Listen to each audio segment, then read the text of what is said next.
All right, so I hope you enjoyed that video on Changbogol, and now you know a little bit more about him. So Changbogol, as you saw, lived during the Shilla dynasty, and he had he had taken a look at the he had served as a military person during the Tang Dynasty, but he had seen how there was this problem with human trafficking, and that quite a few Shilla people were being kidnapped and then sold as slaves. And so this made him very sad, and he wanted to do something about this. So he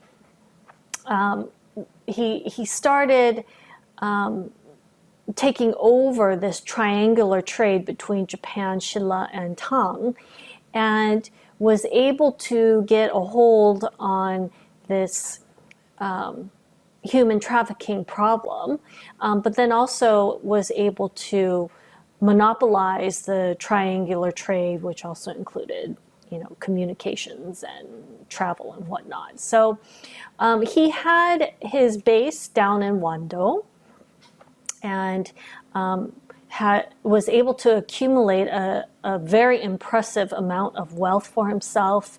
He also had a private retinue of armed men, of soldiers, and so he was able to become really quite powerful.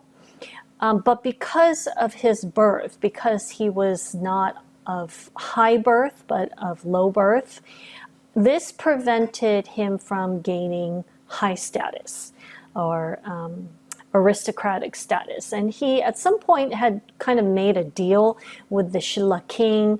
The king said that he would marry his daughter to him, but then the king reneged on it. And Changbogol ended up being murdered or being assassinated, and that was the end of Shilla's domination of maritime trade in the region. But this just goes to show that at this time we have a very flourishing and very close network of communication and trade and cultural exchange between these countries, between these states at the time, which lent itself for Changbogol to become extremely successful and wealthy. But it also reveals how rigidly the society was structured at the time. So even though he was able to accumulate so much wealth, in today's terms, he would have been Bill Gates or Jeff Bezos or some kind of equivalent. Back in the early society, back in the Shilla dynasty, this did not mean that you were of high status. So again, something to keep in mind. Now, aristocratic wealth, as I had said, there are two sources of wealth. It's land and slaves. So aristocrats had these large landed estates, and many of them received grants of land from the king. Now, why would the king give these aristocrats land? Part of it is to gain their loyalty. Part of it is to, as some kind of compensation for their participation in the government and the bureaucracy and in ruling the country. So they received these land grants, and that was one of their main sources of wealth. For commoners, and they made up the bulk of the population, commoners also had land. So these were farmers. And land was measured not in terms of size, but in terms of productivity. So if you lived on a piece of land that was particularly arable and productive, then you usually owned a smaller bit of it. Whereas if you lived up, say, in the north, where the land produced less, then you might get more of it. Records indicate that if you were a a commoner that was in pretty good shape and that was well-to-do, then you owned an oxen or a mulberry tree. Now, do you know what mulberry trees are used for?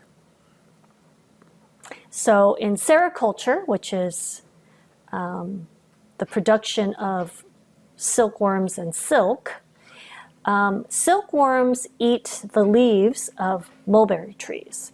So if a commoner owned a mulberry tree, that meant that on the side they were producing silk, and oxen obviously increases your productivity. So those commoners that were in better off shape usually had an ox or mulberry tree. So how strong was the state at this time? Well, it was not at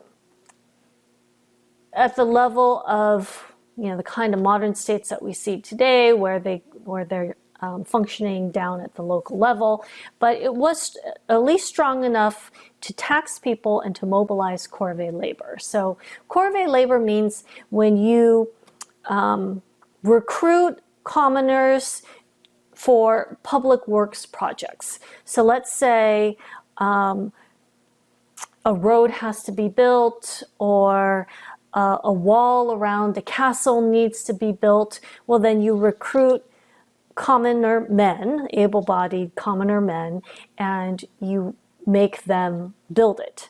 And usually you get little to no compensation, or you have to provide for your own food. But during the time that you're working on this public project, and so it's a great burden for the commoners to have to do this, to serve as corvée labor, because it's taking time away from their time in the fields and for providing for their own households. But the state needs to have these kinds of public works projects done, and so this is how they carried it out. All right, so there's the Shilla social system, and it is structured by what is called the bone rank system. So it is a very rigid, very hierarchical system based on one's birth. So whatever class that you are born into, that's it. That's your class. There is no upward mobility, only downward mobility. So to explain, the very, very top rank in the system is the hallowed bones. And the hallowed bones, this is where they drew from the royalty. So you had to be born in this bone rank, hallowed bone rank, in order to be eligible to be the king. Below this are the true bones, and the true bones were the aristocrats. So the aristocrats, you had to be of true bone status to be an aristocrat, and they also held the highest ranks or highest positions in the government, but you could not be the king if you were of true bone status.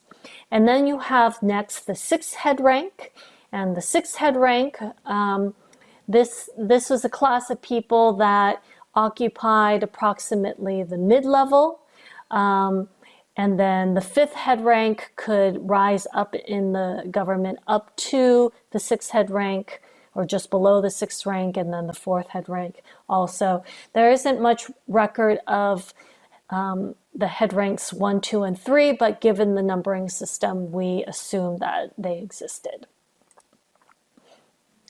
So at some point, all of the hallowed men, the men of the hallowed bone rank, die out. And so the kingship goes to the women, and so that we have some queens. But then there are no more hallowed bone rank status people. And so the kingship goes to the true bone ranks people, the aristocrats. But the question becomes, well, what qualifies which true bone person to be the king, right? So because there's no set criteria or standard or any way of identifying who would be the most qualified of the true bones to be queen. So these kinds of questions leads to problems within the government. As you can imagine, there's struggle for power and infighting. And so this causes instability.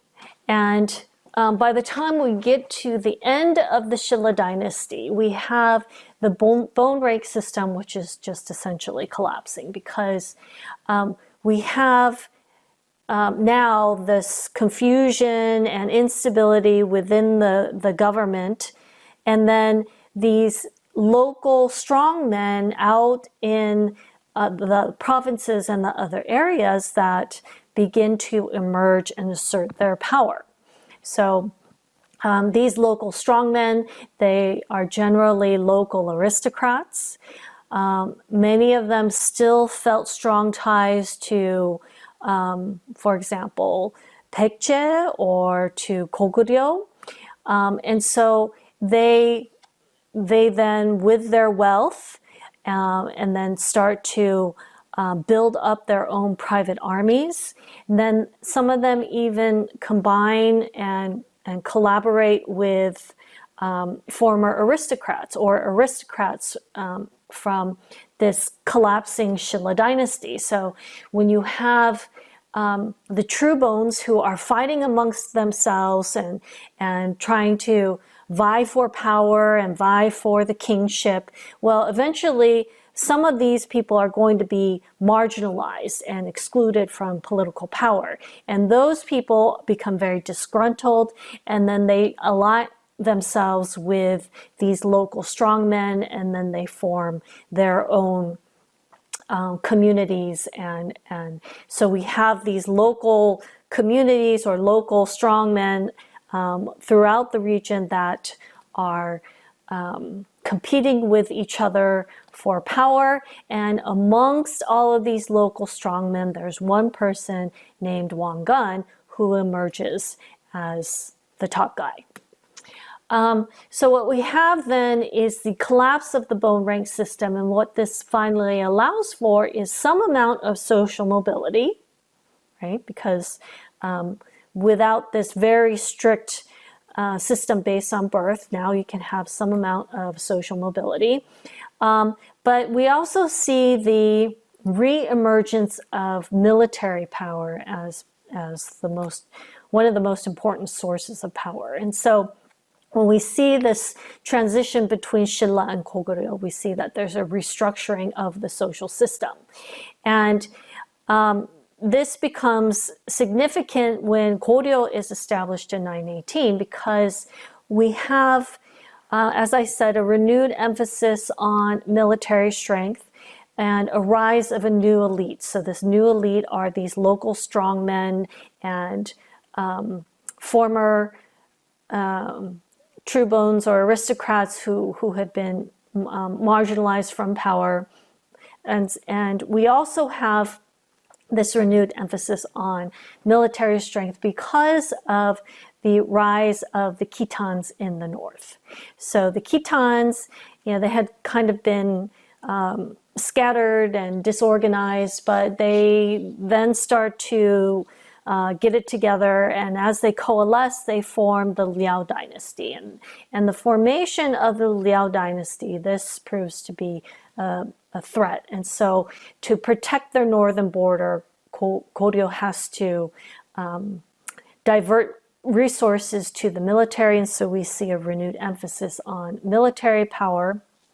But during the Goryeo, at the beginning of the Goryeo dynasty, the social structure becomes very different from what we saw in the previous dynasty.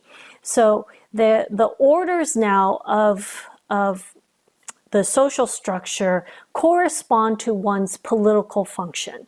So there's a civil order, and this is made up of civil officials, a military order made up of military officials, court functionary, which is made up of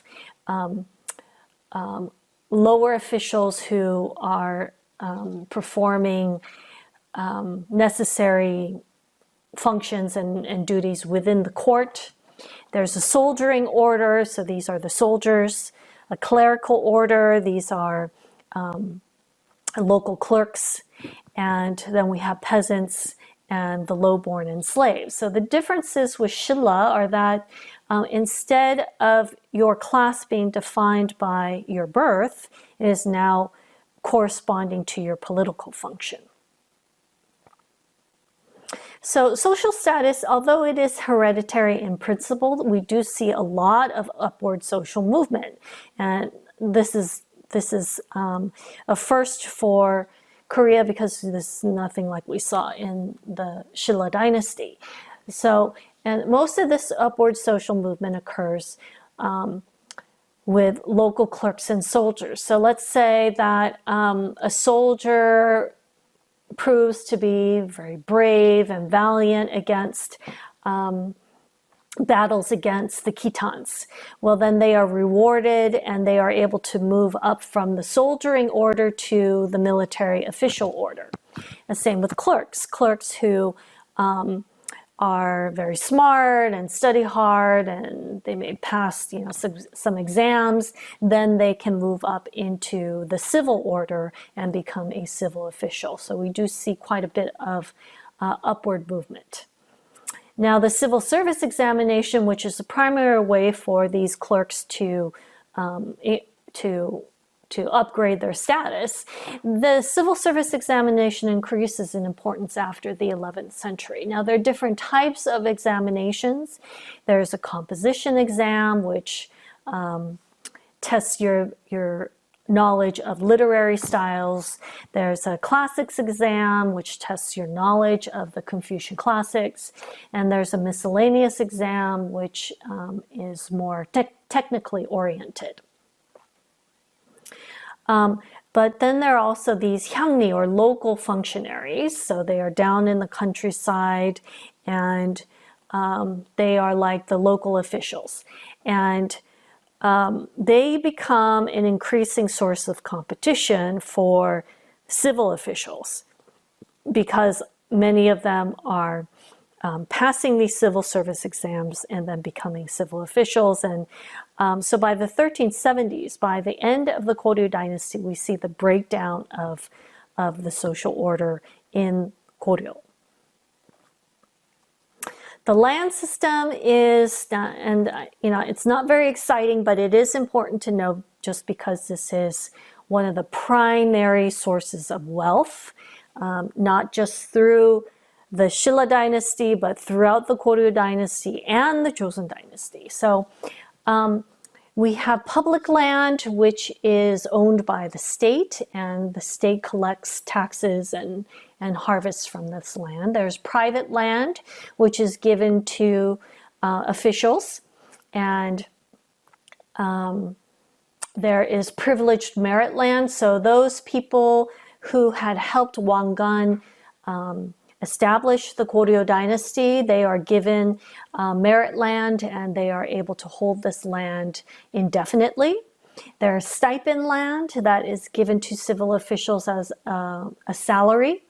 And in theory, after you retire, you're supposed to revert that land back to the state. And then there's soldiers' land. So those people who serve as soldiers, they are given a certain amount of land to farm and to sustain themselves. As time goes on, though, and we move through towards the end of the dynasty, there are some significant changes. So public land begins to be treated as private land. So rather than the revenue from public land going to the government, now we have private individuals who are taking the revenue. There are these very large landholders that emerge, private landholders. So these are aristocrats. And they are able to increase their land holdings. So let's say even though they've retired, they still keep that land. They don't give it back to the state. Instead, they might pass it down to their children. Also, during the Mongol invasions, during the Goryeo dynasty, there's a lot of land that was burned down and had become wasteland. Well, after a while, that land begins to recover. And let's say I'm a very large land owner, and the land adjacent to me was wasteland, and the former farmers or people who were there, who occupied that land, ran away or moved or were killed. So, that land is starting to look pretty good again, so I might just take it. And if I take that land, do you think I'm going to pay taxes on it? Nope. So that's one way that large landowners were able to increase their land holdings, and another is just by outright seizure. So let's say there's an aristocrat that is adjacent to you and they have a nice piece of land, but they don't have a private army that is capable of defending themselves, and so I can just go in and take over. So we have this very significant increase in land holdings by the end of the dynasty. So here we have large agricultural estates, problems related to taxation issues because these aristocrats are not, these large landowners are not paying the amount of tax that they should be paying. And so this means a decrease in revenue for the government. The Mongol invasions only exacerbate this problem. If you recall, the Mongols invaded Korea for 30 years. So you can only imagine the kind of chaos and disruption that 30 years of invasions caused. And really, it was the peasants who bore the bulk of the burden. So although they are the foundation of society, and most of them are freeborn farmers, they are responsible for corvée labor duty. They are responsible for the tribute tax. So when the Mongols establish overlordship over the Goryeo dynasty, we have taxes being collected by the Mongols and by the Goryeo dynasty, and it is basically the peasants who bear this burden of overtaxation. And so we see by the end of the dynasty that there's quite a bit of social discontent amongst the peasants because of this. And then we also have the slaves. So there are government slaves, and these are slaves who worked for the government or worked for the court. There were private slaves, so these were owned by aristocrats. And then slave status was generally inherited. So if you're a slave, then your children are, they inherit that slave status. They are chattel, which means that they can be bought and sold. But we also have a lot of out-resident slaves. So because in the latter half of the Goryeo dynasty, there are these large land and estates. Some aristocrats would have their slaves farm the land, and if their land was far away, then they would just send them out and they would live there, and their lives were pretty much like just commoners or farmers, and they would farm the land for their owners. There is also the outcasts. Now, this was the lowest group. They included people like butchers, wicker workers, entertainers. They were considered to be despised or unclean. And so this was the lowest social status during the Goryeo dynasty. All right, in terms of commerce, what we see during the Goryeo dynasty is an increase of trade, actually. Why would this happen? Well, with the Mongol takeover of the Chinese mainland and establishing overlordship over Goryeo, that area in the northeast region where Goryeo could travel to the Chinese capital, that now becomes a safer passage because it's all controlled by the Mongols, by the Yuan dynasty. And so we see actually an increase of trade occurring.